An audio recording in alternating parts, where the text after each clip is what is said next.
The night stretched out before me like a vast black canvas. The only companion on this desolate highway was the rhythmic hum of my car's engine. The road seemed to vanish into the darkness, swallowed by an inky abyss that clung to the edges of my headlights. I'd always found solace in the night, the quiet and the anonymity it offered. But tonight was different. Tonight, the shadows played tricks on my mind. As I navigated the winding roads, a sense of unease settled in the pit of my stomach. The GPS stubbornly insisted on a shortcut, a seemingly innocent detour through a forested area. The voice from the device whispered directions with an unsettling confidence, leading me away from the comforting glow of civilization. I hesitated, but, curiosity overriding caution, I turned onto the narrow path. The forest pressed in on both sides, trees towering like silent sentinels, their branches forming gnarled fingers that reached out in the moonlight. The air inside the car grew heavy, a tangible tension that made my skin crawl. The hum of the engine was no longer a comfort.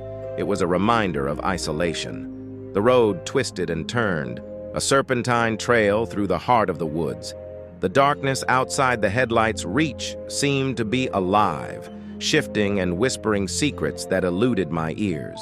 My grip on the steering wheel tightened as a chill ran down my spine.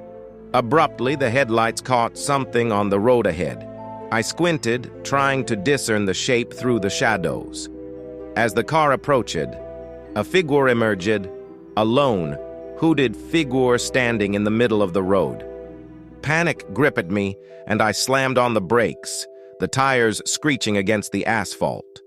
The figure turned slowly, facing the car. A cold wind whispered through the trees, carrying an otherworldly murmur that sent shivers down my spine.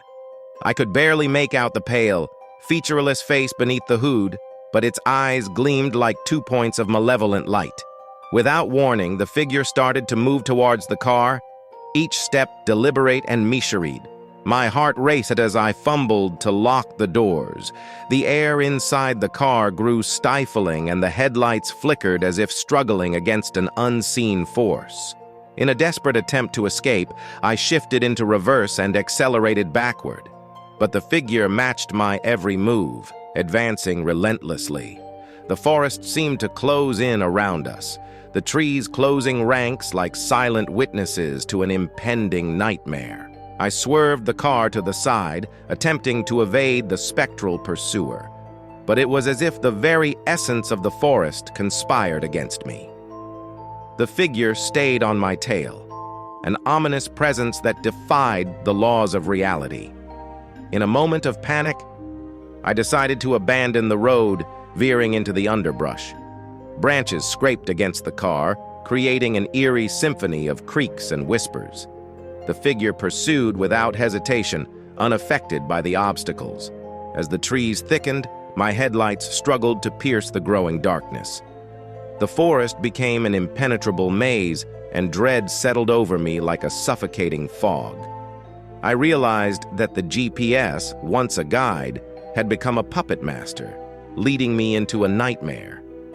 With each turn, the figure drew closer, its malevolent presence permeating the car. I could feel its gaze, a cold, unseen weight that pressed against my sanity.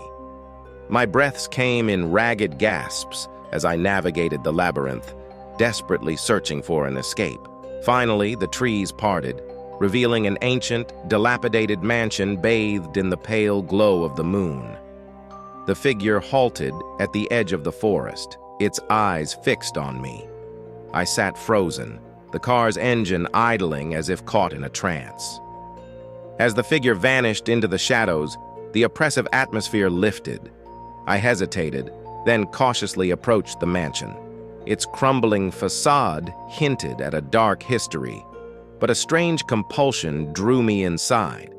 The interior was a maze of decaying grandeur, each room a silent witness to forgotten tales. I felt the weight of unseen eyes following my every step. Whispers echoed through the halls, as if the very walls murmured secrets too dreadful to comprehend. In a room shrouded in darkness, I discovered an old photograph, a group of faces frozen in time, each one bearing the same hooded figure. The realization struck me like a bolt of lightning. I had unwittingly stumbled into a realm where the living and the spectral coexisted. A distant sound echoed through the mansion, a mournful wail that seemed to reverberate from the very depths of the forest. The figure stood at the edge of the moonlit clearing, its hood turned towards me. As it raised a skeletal hand in a silent farewell, the mansion dissolved into shadows, leaving me alone in the night. I stumbled back to my car, the weight of the supernatural encounter still heavy on my shoulders. The forest, once a malevolent entity, now seemed indifferent, the shadows hiding their secrets once more.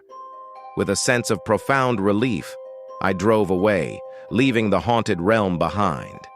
But as I glanced in the rearview mirror, I couldn't shake the feeling that the hooded figure lingered in the darkness, watching, waiting for the next unsuspecting traveler to stray from the path and into the clutches of the night.